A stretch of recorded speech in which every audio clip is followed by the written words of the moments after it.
Okay, we're here today because the genocide in Gaza has still been going on 14 months later. No end is in sight. It is getting worse. Israel has cordoned off the northern half of Gaza. It is not letting any humanitarian supplies in or out. No food, no water, no medical attention. Continual bombardment. We demand immediate action by our senators to end this carnage. I want to thank the staff of Senator Warren and Markey for joining us. We are presenting a letter today signed by 95 Massachusetts organizations, and she's going to read the letter. Go ahead, Susan. Dear Senators Markey and Warren, we, the undersigned organizations, urge you to co-sponsor and vote in favor of the Joint Resolutions of Disapproval introduced on September 25th by Senators Sanders, Welch, Schatz, and Merkley to block the delivery of an additional $20 billion of U.S. weapons to Israel over and above the record-breaking amount of $17.9 billion in weapons already delivered to Israel since October 7th, 2023. The JDRs would block the transfer of the types of weapons that Israel has used in strikes that have killed thousands of civilians, including aid workers and journalists in Gaza over the last year. Independent human rights and conflict monitors have thoroughly documented the Israeli military's use of weapons from the United States in attacks that have killed Palestinian civilians. President Biden has described Israeli government attacks as indiscriminate.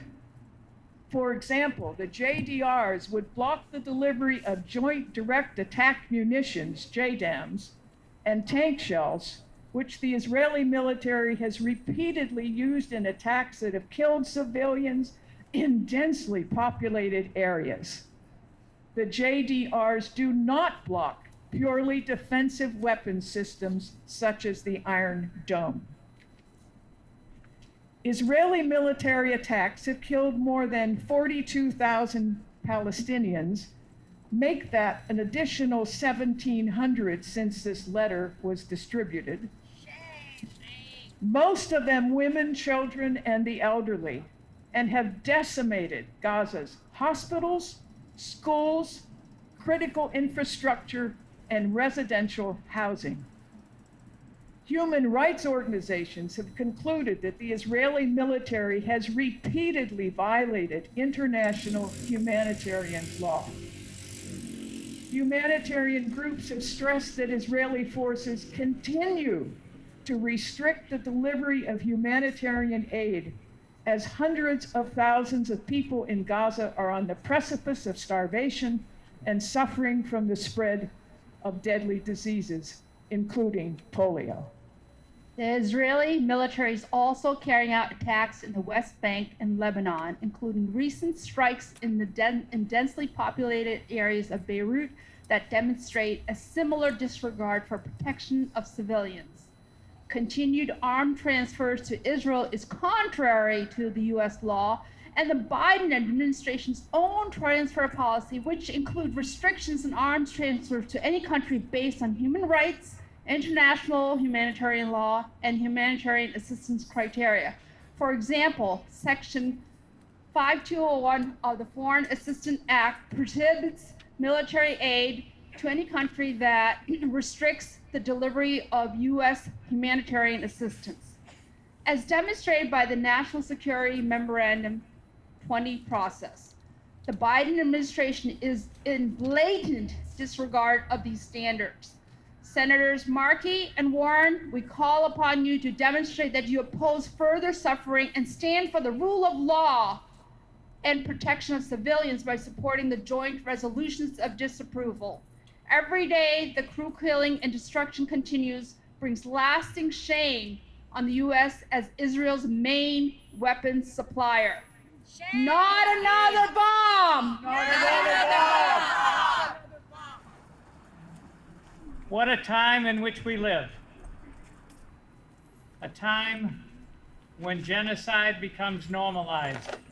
We're here to say We will never let that happen. And we are joined today by supporters of life and human rights of the Palestinian people who are at Senator Markey and Senator Warren's offices in Springfield at this very moment. Thank you. One of the groups that has done so much to support the life of Palestinians has been the Alliance for Water Justice in Palestine. I'd like to introduce Jude Globman to speak on behalf of that alliance. Jude. The Alliance for Water Justice in Palestine urges Senators Markey and Warren to vote yes on all 6 joint resolutions of disapproval put forward by Senators Sanders, Welch, and Markey that Susan so aptly described. We, like so many of your constituents, are in anguish over the genocide taking place in Palestine. You must know that many, many Massachusetts residents have families who are suffering unimaginable but well-documented harm, including a member of our own group who just last week lost several relatives in the Israeli massacre of Jabalia camp, not the first. It is your obligation, senators, and responsibility to heed the voices of your constituents, a majority of whom who demand an immediate ceasefire. Massachusetts taxpayers have, over the years, given Israel an annually nearly $130 million, which is our percentage of the $3.8 billion that the U.S. gives Israel every year. But this year, that figure has soared to at least $18 billion. And this brings the percentage given by Massachusetts taxpayers, that's all of us, an estimated $600 million for the genocide. These funds are urgently needed at home for the priorities that you have promised to fight for on our behalf, and instead they're being used for death and destruction. The last thing we need is to send an additional $20 billion worth of weapons to Israel to continue the genocide. We call on our senators and all our elected officials to uphold both U.S. and international law by supporting an immediate arms embargo. It is the absolute minimum, the very least, that the senators can do.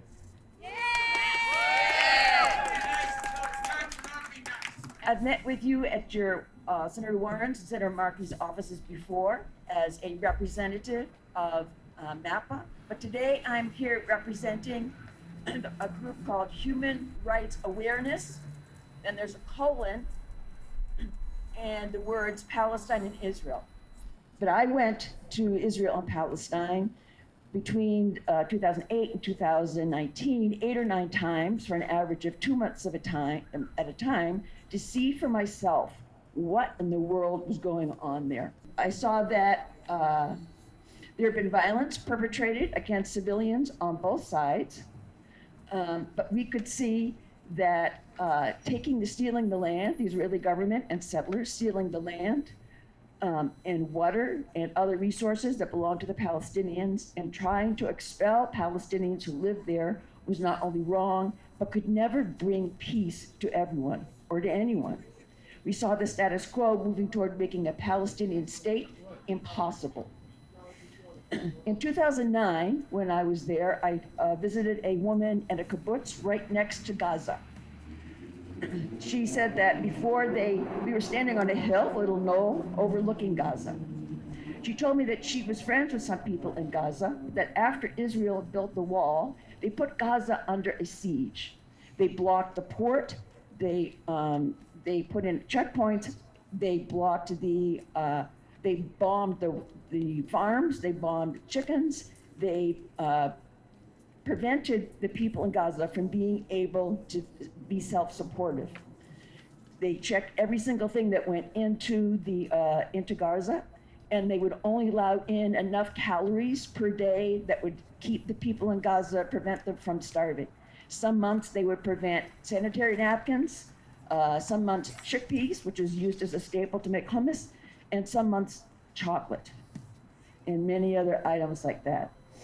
They bombed the water so that only 90% of the water was, only 10% of the water was potable, and the United Nations said that Gaza would be uninhabitable by 2020. My friend said she was afraid of the Constituent rockets that Hamas would send, but that she was more concerned about the hearts of her fellow Israelis that had hardened so that enabled them to do these terrible things to the people in Gaza, and that could never make the people in Israel safe. Our US media and most members of Congress have not been telling the truth about what's happening and what our government is supporting. To be a healthy country, we need to stop telling and believing lies. We need to be speaking the truth on all issues. Yes. This is inviting terrible blowback for the Israelis, the Jewish people, and us Americans. Just saying there should be a ceasefire, that the Israelis should be more careful to stop killing civilians, while voting to send more weapons is like making those statements with a wink. It sends a message to keep killing. I'm reminded of my Israeli friends' fear for the hearts of her fellow Israelis and her government. And I am concerned about the hearts and souls of our country. I beg you to ask the senators, for our senators who represent us, to vote yes for the JRDs, to stop sending any more weapons for our safety, the safety of the Israelis and the Palestinians, and for the hearts and soul of our country. Thank you. Every single month, the Quaker meeting in Cambridge goes to the Raytheon facility in Cambridge to protest what Raytheon is doing and its part in the slaughter of Palestinians. I'd like to introduce now John Bach from the Quaker meeting. May we begin with an acknowledgement that we're standing upon unceded and stolen land of the indigenous people who really understand what Nakbas, catastrophes, are all about, and settlements. In some measure, we will judge ourselves by the company we keep. It's an honor for Quakers to stand with you and the organizations you represent. Truly, thank you for allowing us to be the people we purport to be, people who give a damn.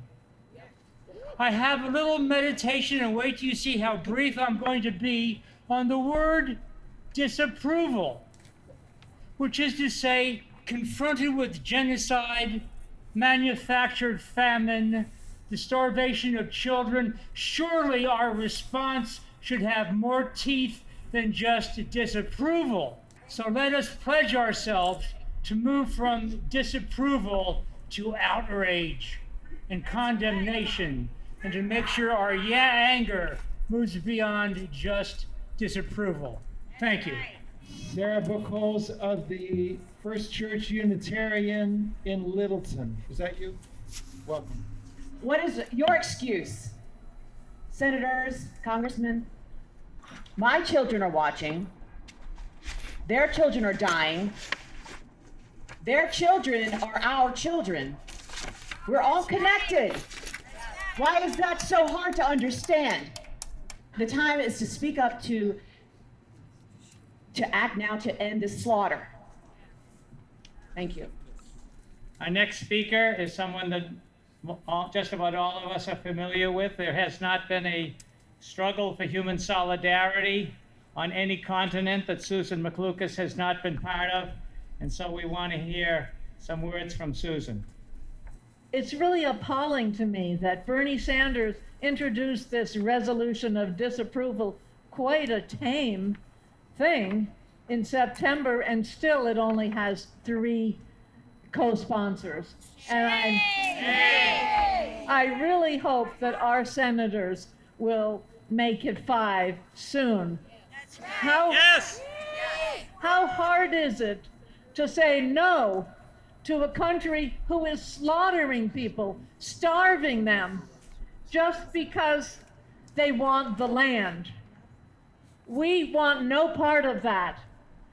And I hope you will tell the senators how much we're counting on them to do our part to stop this genocide. President Biden made the smallest concession to the problems by saying in a month he would cut down on the arms that he sends to Israel. Well, the month is up, and he says, no, he won't cut down on the arms after all, now that the election is over. As everybody has been saying, supplying weapons and money to Israel goes against U.S. law. The Leahy Act, the Foreign Assistance Act, and others as well. And there is no reason for us to make an exception for Israel. It's not like they're so wonderful that they have to be catered to. I think it has something to do with how much money AIPAC puts into our Congress. Yes. I certainly hope that our senators are not swayed by that kind of factor. So anyhow, please, please, please tell Senator Markey and Senator Warren they have to sign on to Bernie Sanders' resolutions of disapproval of arms to Israel. Thank you very much. Next up is Eileen Kurkowski of the Women's International League for Peace and Freedom. Eileen is my name, and I have been active as an anti-war person for only a dozen years. But I am vehement. This is atrocious. This is so very upsetting. The 94 organizations, we're one of them. Our organization, the Women's International League for Peace and Freedom, started in 1915 to stop and prevent wars. We're still at it. We need your help. We vote for Warren, we vote for Markey. And thank you as their representatives for being here, and everyone. I got a petition to add names to those 94, 95 organizations, and it took only a day to get 28 signatures. It's saying, I oppose the ongoing war between Israel and Palestine and the expansion of the war. It's likely that Israel will not continue its attacks if the U.S. stop providing weapons to it. And so I call on you who are representing the senators to tell them this and remind them of the legal background. U.S. law prohibits the provision of security assistance to foreign military units that have committed gross violations of human rights. And there have been credible reports, including from human rights organizations and the United Nations, found that Israel forces have engaged in a pattern of unlawful attacks in Gaza. Independent investigations have also found that U.S. weapons have been used in many unlawful attacks that have killed dozens of Palestinian civilians, including children, which breaks my heart. Next up is Fawaz Abu Shark. He is from Salem. He's founder of North Shore for Palestine and Boston Coalition for Palestine. He is from Gaza. He has family in Gaza. Assalamu alaikum. First, I'm going to start with it's not Israel, it's occupied Zionist Israel. And it's not a war. Please stop using those. It's aggression, it's murder, it's genocide. Words matter.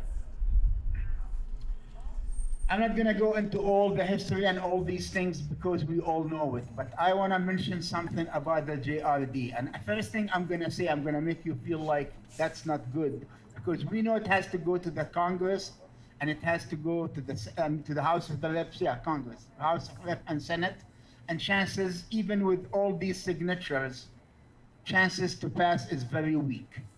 So why we're doing this? Why are we wasting time? Well, we are not. There is very important indication for whoever goes on those JRDs. One and most important, we need to be leaders on human rights and what's right for the whole world. Amen. We allow a genocide like this and we do nothing. It just doesn't look good for anything, and certainly not for our senators. This is something very easy to go on. It's something, to me, it's a no-brainer. And there are 6 of them, but it's all about the same thing. They need to be, Massachusetts always was a leader. We know the Tea Party, we know the history, we know all these things.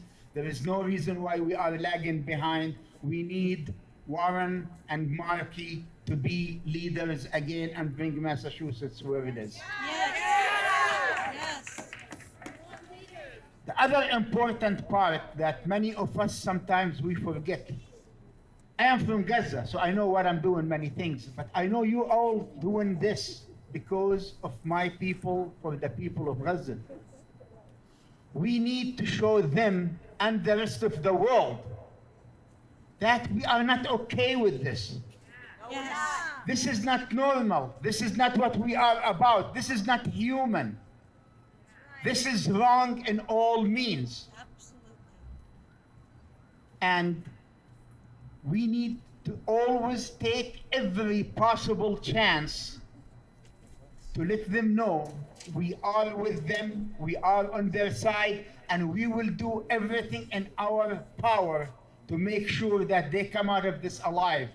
Enough is enough. I don't know how many hundreds of thousands have to die. I don't care about that. I mean, it's sad that neither senator even discussed the fact that they are using minimal numbers, 42,000. From how many months ago? I mean, are they thinking we are stupid? And I'm talking about the Biden administration, the media, all this crap. Do they really think we're stupid? There is more than 400,000 under the rubble. How you count the 40,000? Then they say the Hamas-run Ministry of Education. Shame! It is not. Shame!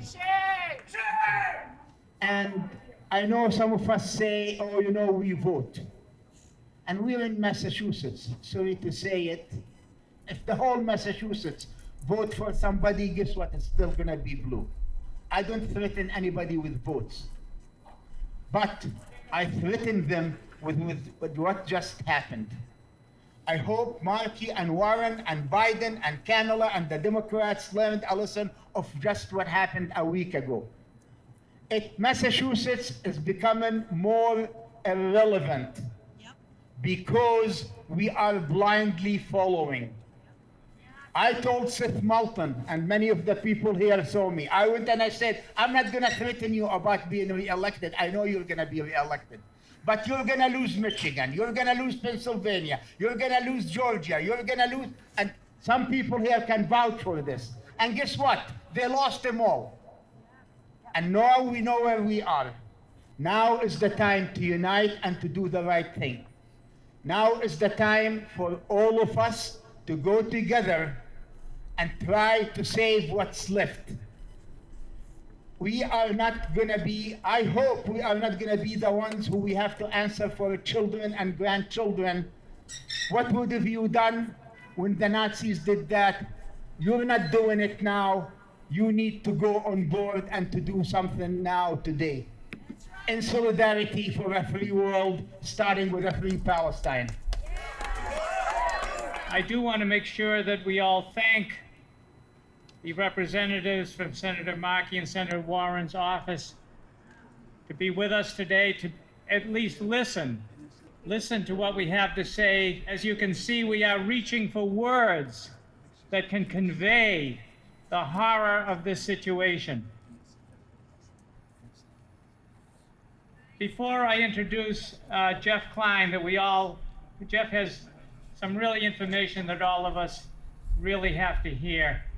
I just want to quote a few lines from the testimony yesterday at the United Nations Security Council by Joyce Masuya, Acting Under Secretary General for Humanitarian Affairs and Emergency Relief Coordinator. This is yesterday in New York City. Most of Gaza is now a wasteland of rubble. We are witnessing acts reminiscent of the gravest international crimes. The daily cruelty we see in Gaza seems to have no limits. As I brief you, Israeli authorities are blocking humanitarian assistance from entering North Gaza. Conditions of life across Gaza are unfit for human survival. The time is now for the Democratic Party to reverse direction, to distance itself from these unspeakable crimes while there is still time. 10, 20 years from now, how will the world look back at the Democratic Party of the United States and what it has done and not done during this period of time? We sincerely hope that the representatives from Senator Markey's office and Senator Warren's office take the message back that we are looking for Senator Markey and Senator Warren to begin a period of redemption for the Democratic Party. Nothing less. It is time to reverse course. It is time to stand up for humanity. And it is time to end this horror going on before our eyes.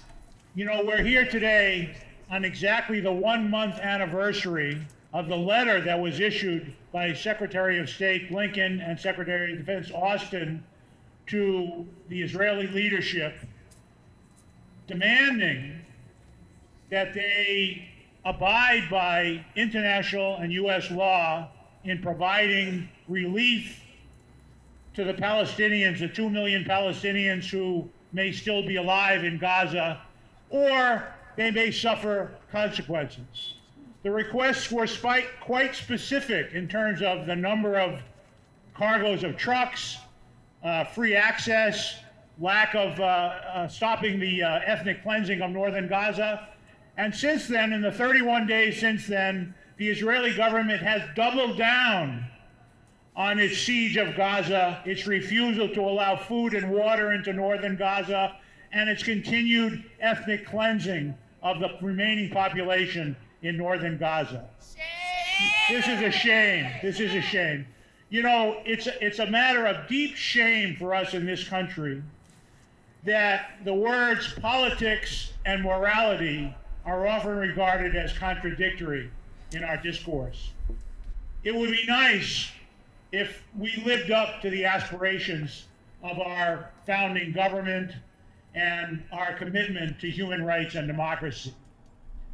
I can say, as I retired after 10 years of being president of a local union at the Mass Water Resources Authority, and in the labor movement, we have a saying that is deeply moral, and which we should all remember. An injury to one is an injury to all. That's right. Hundreds of thousands of Palestinians in Gaza are suffering injuries to their bodies, but millions of Americans are suffering injuries to their souls and their spirits because of the crimes that we are enabling in Gaza. We expect more from our two senators. On a moral level, we cannot but stand against what Israel is doing with the backing and supplying of U.S. weapons. It's time to say no. And we expect that no to start with co-sponsoring the Joint Resolution of Disapproval, but that's not enough. We should stop supplying military and financial aid and diplomatic defense for Israel starting now. Yes. If Israel wants to be in a state of total and permanent war with its neighbors, let Israeli taxpayers pay the bill, not American taxpayers. And frankly, if they had to do that, many Israelis would determine that it's not worth it if they have to pay the full freight of their policy and the wars and genocides that they are creating. But it shouldn't be on our dime. And so we ask our senators to first say no to new offensive weapons, and then say no to financing Israel's military altogether. Now. Now. Right now. So thank you. We're going to hand over the letter now, and we hope for a response from your office. And the microphone is yours if you want to respond in any way. Thank you, Jeff. So now I'd like Elizabeth to hand the letter to the senators' representatives. Sure, I'd like to invite Innocent Farouk Janice to come up and say a word in response, if you'd like. I'll just say thank you, everybody, for being here. We really appreciate hearing from you. We will certainly share what you have to say with Senator Warren, and we appreciate your advocacy. So thank you for organizing, Cole. Thank you, Janice. Innocent Farouk, would you like to say a word? Just echo my colleagues from Senator Warren's office. Really appreciate you all being here, for your words. We heard every single one of you, so we'll take this back to the senator as well. Thank you.